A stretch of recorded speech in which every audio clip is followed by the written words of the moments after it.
श्री कृष्ण कहते हैं, व्यक्ति का मन ही उसका मित्र और शत्रु होता है। जो मुझे सर्वत्र देखता है और मुझ में सब कुछ देखता है, उसके लिए न तो मैं अदृश्य होता हूँ और न ही वह मेरे लिए कभी अदृश्य होता है। श्री कृष्ण अर्जुन से कहते हैं, हे अर्जुन, शरीर छोड़ते समय मनुष्य को जिस जिस भव का स्मरण होता है वह अनुभूति अवश्य प्राप्त होती है। यदि कोई मुझे प्रेम और भक्तिपूर्वक पत्र, पुष्प, फल या जल प्रदान करता है तो मैं उसे स्वीकार कर लेता हूँ। जो सुख, दूहक, भय और चिंता संभव है वह मुझे अत्यंत प्रिय है। श्री कृष्ण कहते हैं, तुम्हें क्या हो गया है जो तुम रो रहे हो? तुम क्या लाए थे जो खो गए? आपने ऐसा क्या बनाया जो नष्ट हो गया? जो लिया यहीं से लिया, जो दिया यहीं से दिया। जो आज आपका है वो कल किसी और का हो जाएगा, क्योंकि परिवर्तन ही संसार का नियम है। जीवन न तो अतीत में है और न ही भविष्य में, जीवन केवल वर्तमान समय की बात है। एक गांव में एक आदमी रहता था जो अपने जीवन से बहुत चिंतित था। उन्हें लगा कि उनके जीवन में एक बड़ा बदलाव आना चाहिए ताकि उन्हें जीवन में किसी भी तरह की परेशानी का सामना न करना पड़े। उसके पास ढेर सारा धन और खूब शोहरत हो, वह जहां भी जाए उनका सम्मान किया जाना चाहिए।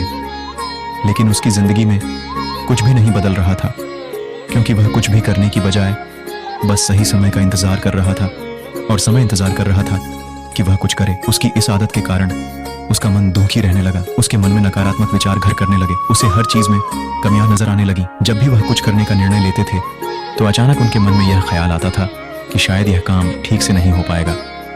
उसे लगने लगा कि शायद वह कुछ भी करने में सक्षम नहीं है। परिणाम यह हुआ कि उसका जीवन पहले से भी अधिक दुखमय हो गया। उसे समझ नहीं आ रहा था कि इस स्थिति से कैसे निकला जाए। ऐसा कैसे हुआ?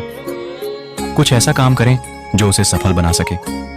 दिन बीतते जा रहे थे, लेकिन उसे अपनी समस्या का कोई समाधान नहीं मिल रहा था। उसी समय उनके गांव में एक संत आए, जिनकी प्रसिद्धि दूर दूर तक ऐसी थी कि हर कोई यही कहता था कि उनके पास हर समस्या का समाधान है। जब उस आदमी ने सुना कि संत उसके गांव में आए हैं तो वह बिना कुछ सोचे समझे तुरंत अपनी समस्या लेकर उनसे मिलने चला गया। साधु से परामर्श करने के बाद उसने अपनी समस्या बताई। उन्होंने बताया कि वह अपने जीवन में बदलाव चाहते हैं, लेकिन उन्हें कोई उचित समाधान नहीं मिल पा रहा है। इस कारण उसके मन में नकारात्मक विचार आते रहते थे। उसे सदैव दुहक घेरे रहता है। जब कोई काम करने जाता है तो उसके मन में पहले से ही उसकी असफलता का ख्याल आ जाता है। मुझे बताओ, मुझे क्या करना चाहिए ताकि मैं एक अच्छा जीवन जी सकूं? महर्षि ने पूरी बात सुनी और उस व्यक्ति को अगले दिन सूर्योदय के समय आने को कहा। अगले दिन वह व्यक्ति उस संत के पास गया। साधु पूजा पाठ करने के बाद टहलने के लिए निकलने वाले थे।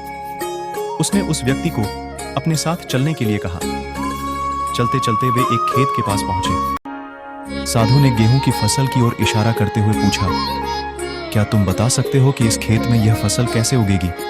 आदमी ने पूरी प्रक्रिया बताई और जवाब दिया, पहले खेत की जुताई की होगी, फिर उसमें बीज बोए गए होंगे, बाद में समय समय पर पानी देते रहे होंगे, तभी यह फसल उगेगी। थोड़ा आगे चलने पर उसने देखा कि एक मैदान में घास ही घास थी। साधु ने एक बार फिर उस आदमी से पूछा, क्या तुम बता सकते हो कि इस मैदान में घास कौन उगाता होगा? महाराज, जो घास उगाता है वह अपने आप उग जाती है।